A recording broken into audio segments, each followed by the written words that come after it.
What's up, everyone? Alex here. Have you ever played a game that you just couldn't keep your mind off of? Like one that occupies so much of your mental real estate that all you want to do is play it?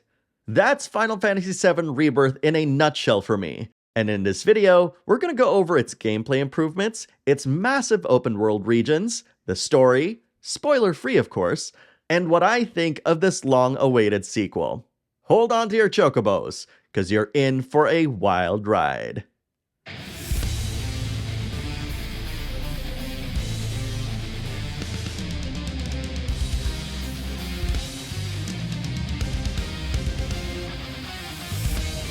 Final Fantasy VII Rebirth is the second game in the Final Fantasy VII Remake saga, developed internally by folks at Creative Business Unit 1 and published by Square Enix, who provided me with this PS5 game code.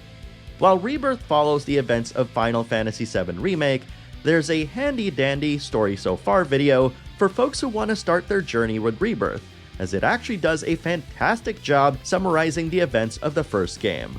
So if you want to play Rebirth immediately, this is a perfectly good way to do so, as the games do not allow you to transfer levels, weapons, and equipment.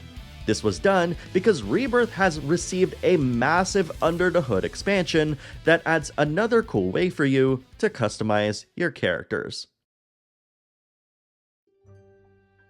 With the world of Final Fantasy VII finally opening up to you in Rebirth, you're probably wondering how the general gameplay loop feels and how it's structured. Apart from the main story that'll guide you through until the end of your adventure, you'll have two options for side activities in the form of side quests and world intel. Side quests are much improved from Remake, featuring more involved storylines that'll often take you to far-off places in the region. Comparatively, Chadley's World Intel is composed of several different tasks that give you things that'll aid you in your adventures. The rewards for World Intel tasks vary greatly, from earning regional currency to purchase materia from Chadley, unlocking new crafting recipes, adding nerfs to a summon fight in the battle simulator, and revealing other World Intel tasks within the vicinity of a tower. Though unlike a certain series, climbing these towers are mostly trivial, often featuring a pack of monsters that you'll have to defeat first. Off the beaten path, there are several areas that have hidden treasure chests, which will display how many of these coffers you've found. The ideal way of tackling both side quests and world intel is to pick up as many side quests as you can, then, on your way to your objective, complete as many world intel tasks as possible. If you do not have world intel unlocked, I highly recommend advancing the main story until you do so. That way, you're not doubling back on areas that you've already been to. All that said, this isn't an open world like the ones featured in Skyrim and The Witcher 3, where seemingly random things happen while you're exploring the region. Rebirth's world is filled with dangerous monsters that make traveling from town to town hazardous, hence why you'll mostly find yourself alone on the road. The game rationalizes that most people travel via chocobo to bypass these perils, which is why you'll barely see anyone out and about. This is also in keeping with the original game, where you rarely see anybody traveling, so this isn't actually something that bothers me. Normally, the reason why you do side quests, apart from the completionist's knack to get anything and everything, is to earn as many experience points as possible to level up your characters and make upcoming boss battles trivial. Which is interesting in Rebirth's case, because the way that it's balanced isn't solely based on how high your character's levels are. Rebirth accomplishes this by layering character progression across multiple systems, which ensures that no two builds of the character are the same. Final Fantasy VII Rebirth marks the return of both the original's materia system alongside a streamlined weapon level system that effectively functions like mini materia slots to equip weapon-specific stat buffs. Complementing these returning systems are folios, which lets you unlock stat ups, special attacks, as well as synergy skills and abilities. The amount of points you spend in Folio is tied to how much SP you've earned towards your weapon level, and can be respec'd at any time via the appropriate vendors. And to be absolutely clear, the SP that goes towards your next weapon level is not diminished at all when you spend SP in Folio. Progression through Folio is locked via party level, and you can earn experience points towards this by either progressing through the main story, or, you guessed it, through side activities. Item transmutation is basically crafting. New recipes can be obtained via specific world intel tasks, and certain recipes can only be performed upon reaching the appropriate alchemy, craftsmanship level. You earn experience points towards this by simply crafting the first item of every available recipe, which makes it really easy to manage and maintain, though I wish I could say the same for my inventory. And after you craft each item once, the ingredients for said item will be eased, allowing you to craft said items with far less materials. And finally, there exists a friendship system that keeps track of your relationship with every single party member. The only way to raise this is to do side quests associated with a particular party member and chat them up during certain parts of the main story. Rebirth ominously mentions that this might affect certain things that will happen in the future, so I'll leave it at that. All in all, I really like how everything in Rebirth just seems to be tied together in ways that makes a lot of sense really quickly. So much so that I actually found myself 100%ing the very first region of the game, spending hours just completing every single side quest and taking on every single world intel task available to me. Now, keep in mind that you only need to complete the task's main objective in order to get the completion credit, and any unfinished sub-objectives can be left for you to return to later. But as you can imagine, I'm here to review the game, so I had to book it through the main story, completing as much of the side content as I could. And keep in mind, I don't consider myself a completionist at all. But because of how Rebirth organically ties all of its activities together, thereby encouraging me to explore much of its open world, it's scratching that explorer itch in me that I just had to put aside in order to finish this game. But rest assured that when I am finally done with this review, I'm gonna go back and 100%ing every single region that I've skipped through. This talk about exploring Rebirth's open world wouldn't be complete without mentioning its vastly enhanced responsiveness, as well as its improvements to its action gameplay. At first glance, it might not look like much has changed, given how much of the attack strings and combos remain unaltered from Remake. But when you finally get your hands on the game and get the feel for the combat, you'll quickly notice that the pace is definitely a lot faster. Not only does Cloud teleport from one enemy to another with blinding speed, but he's also got a long-range wave attack that he can follow up quickly. He's also now able to stay in the air for a prolonged period of time, making quick work of flying foes that were the bane of his playstyle in Remake. The mechanics of every single character have been altered ever so slightly to compensate for Rebirth's increased responsiveness and faster combat pace, making quick work of enemies while exploring the world, with bosses providing a healthy challenge for all comers. And in case you haven't heard, Rebirth features a brand new dynamic difficulty setting which automatically adjusts depending on your skill level. If you really want to learn Rebirth systems, I highly recommend choosing this setting, as it will really force you to really think through how you built up your characters. Going into this game, I was perfectly convinced that my favorite character was going to be Tifa, given how I really like her close quarter style combat. So I'm surprised to admit that that's changed, and it is now tied between both Red 13 and Yuffie. Red 13 is a counter fiend, and every time you manage to block an attack, his vengeance meter builds up. And when it's filled, you can unleash a powerful attack. Yuffie uses a combination of close quarter attacks, her big shuriken, as well as her ninjutsu skills to deliver punishing blows onto her opponents. Though, to be quite honest, I really need to spend some time making her survivable, as she's quick to die in my playthrough.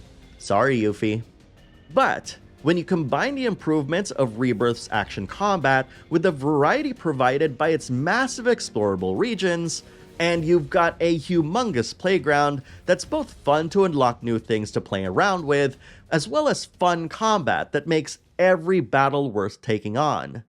But Alex, you might be asking, there's a catch-22 to all of this, right? I mean, you're buttering us up for something bad, right?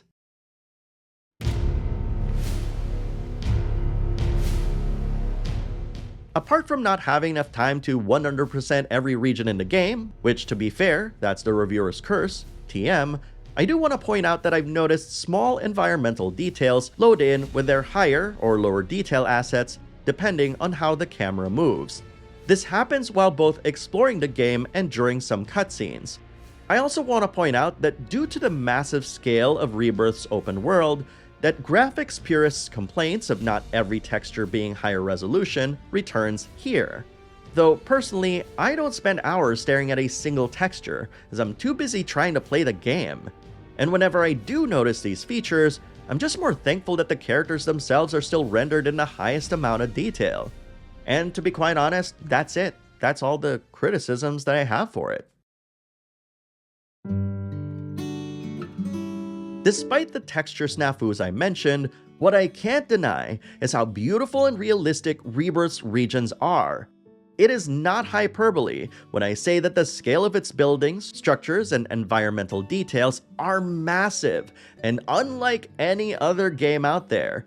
When you see the mountain range surrounding the Corel Desert or the massive cannon at Junon, you can't help but marvel at how enormous and gigantic these locations are. This is no doubt the result of the team's experience depicting Midgar in the most accurate size possible in relation to its playable locations, and their mastery of scale clearly shows in Rebirth. The soundtrack, once again helmed by Masashi Hamauzu and Mitsuto Suzuki, is a ton more cinematic than Remake's, boasting an impressive 400 tracks that iterate and embellish established themes from the original, while tying in songs to events and locales in creative ways that breathe new life and importance to each composition.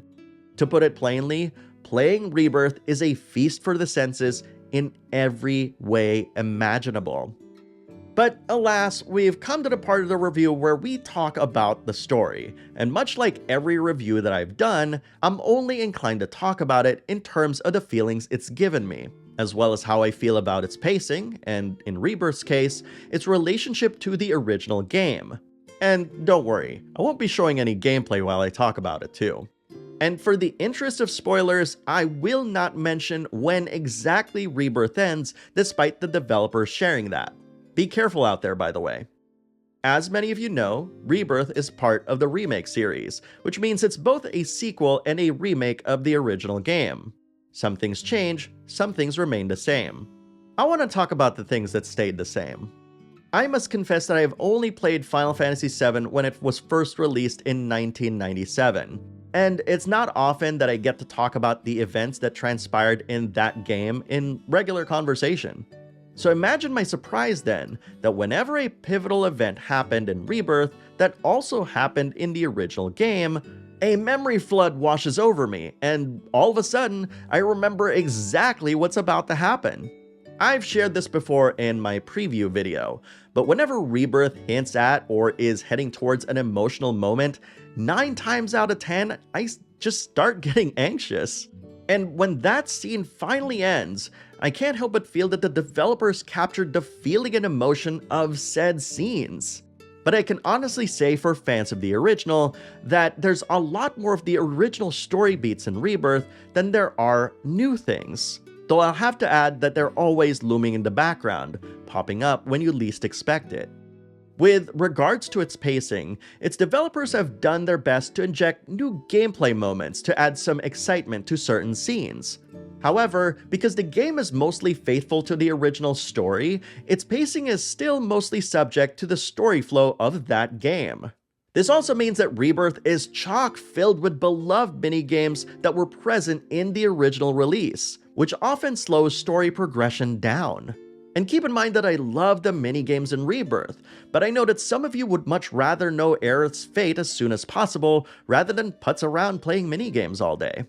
I appreciate the developers' approach to honor the original game by rendering its most memorable moments with such reverence and care that only fans of the original can truly deliver. Naoki Hamaguchi, the game's director, did let it slip that the team is now mostly composed of fans of the original, who have joined the industry because of Final Fantasy VII.